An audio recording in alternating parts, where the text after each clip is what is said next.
My name is Alejandra Tolj. I'm a translator and I'm also a digital nomad, or well, I should say I was, and I want to be again. I'm filming this video in times of quarantine. So I'm currently in Buenos Aires, Argentina. That's where my passport says I live. However, I traveled a lot during the past years. So I'm going to share with you some photos and videos of my adventures and tell you a little bit about what it's like to travel and work at the same time. And I hope after watching this video, you start planning your next adventure. And if you've never done this, I hope I could give you some tips. And I guess after this COVID-19, more and more people are realizing that they can work from home. And so when you think about it, what's the difference between working from your living room or working from a coffee shop in Kathmandu? So my first trip was in Argentina and a little bit of Chile in 2010.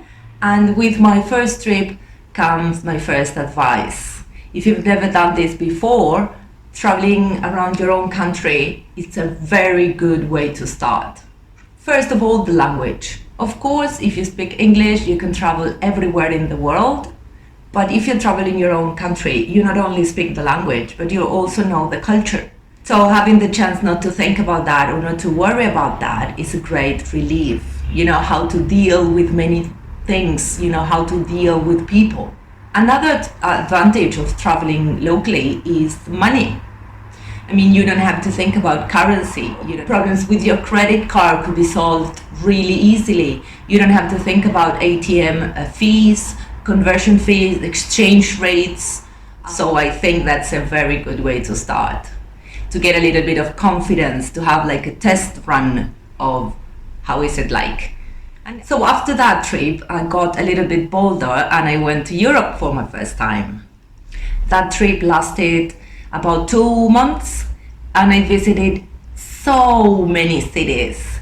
But that was just because my laptop broke.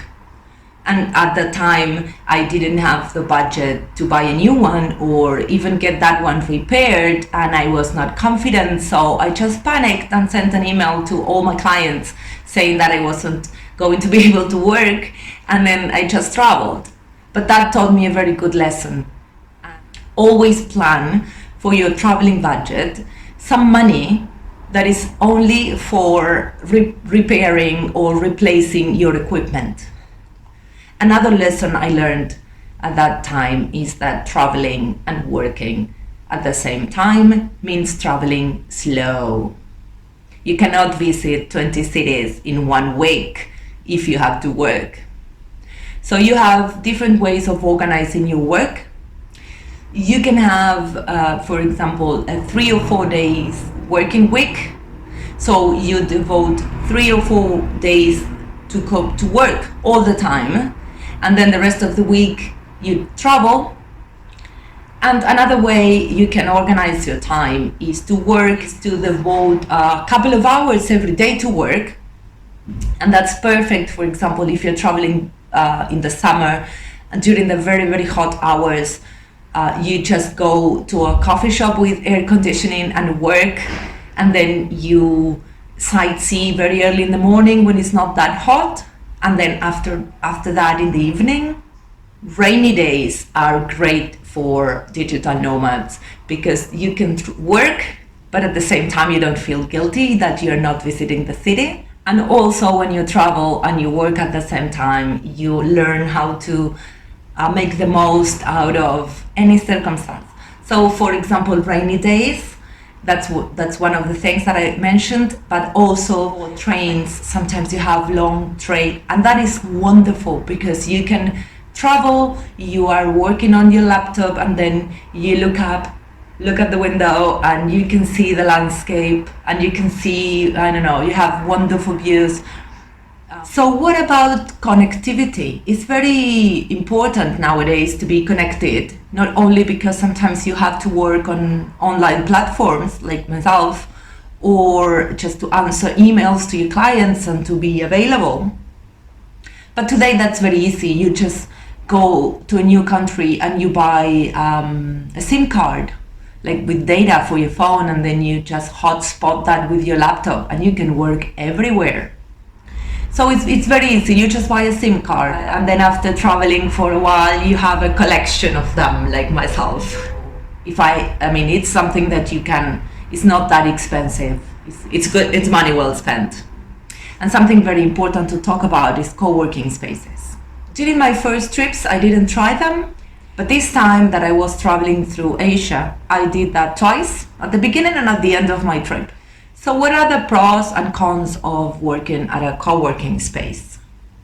Let's start with the pros. They are very comfortable. I mean, you have a stable Wi-Fi connection that is like air for us. You get to connect with people. I didn't find many translators, but there were some. But you also find many other people that work and travel, and it's very enriching experience. You meet so many interesting people, and then you can make friends for lives, or you can meet people who end up being your colleagues, or maybe you can, find some new clients on the road. Another advantage of co-working spaces is the social environment that they provide. If you are traveling alone, it's a great place to make friends. They usually organize activities like sunset drinks on the beach. If you are, in Thailand, for example, that's one of the things my co-working in the Koh Land Island organized. They have game nights, they have movie nights. So it's great after a long day of work to have an option of socializing and doing something fun.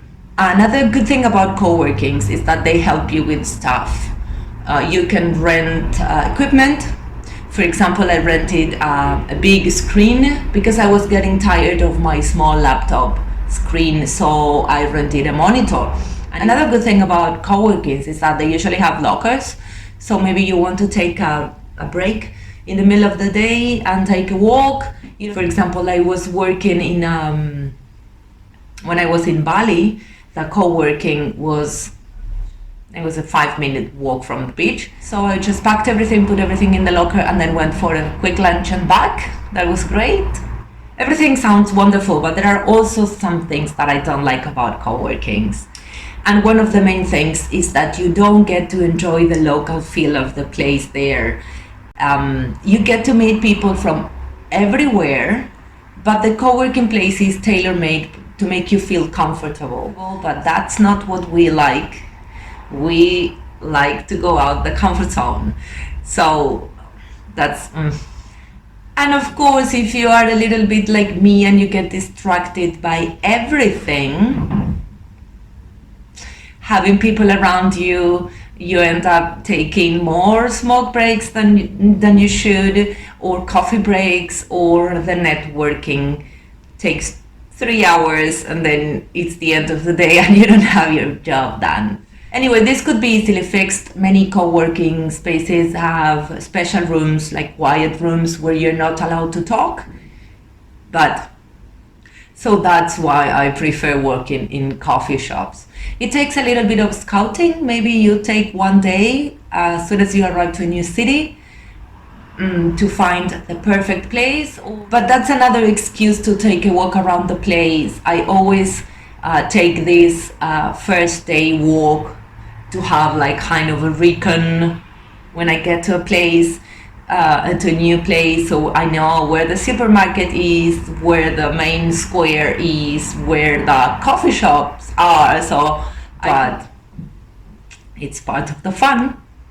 And working at coffee shops is great because you can have local food, you can have local drinks, and you have the local experience. You're surrounded by local people. Another good place to work are libraries. I discovered this trip that they are absolutely great to work. They have Wi-Fi connection, they have a quiet environment, and some of them are so beautiful that you just love working there. One good and important thing to think about when you work and travel, and of course if you're traveling for long periods of time, is health insurance. You have to do a little bit of investigating, but nowadays, as this is becoming more and more popular, there are health insurance companies that they're special for digital nomads, and they would give you like coverage for a whole year around the whole world. So, where to stay when you travel around the world? There are many options, and I encourage you to try them all. You can stay in hotels, you can stay, you can rent an Airbnb apartment or room, you can go to hostels, youth hostels. Just make sure it's not a party hostel, because you don't want to be surrounded by drunk teenagers making noise at 3 a.m. in the morning. And something very, very good that you can do when you travel and work at the same time is to have like holidays within the holidays. Sometimes you can organize your work and have a week off, because sometimes you really need the holidays, you know? So what can I say? Traveling and working at the same time is fantastic, and I think that you can try it at least once. You have to adapt. You have to be ready to deal with surprising things that happen. But I think it's absolutely great, and it's something that at least like everybody should do at least once, and go and see the world when you can. Not now. You cannot do that now. When they let us. When the quarantine is over. This is the perfect time to do some research and to organize your next travels. Traveling and working at the same time, it's amazing. I love it, and cannot wait to go on the road again. I'm so proud to show you. This is my Google Maps with all the places I've been to. Thank you very much. I hope you enjoyed this. Bye.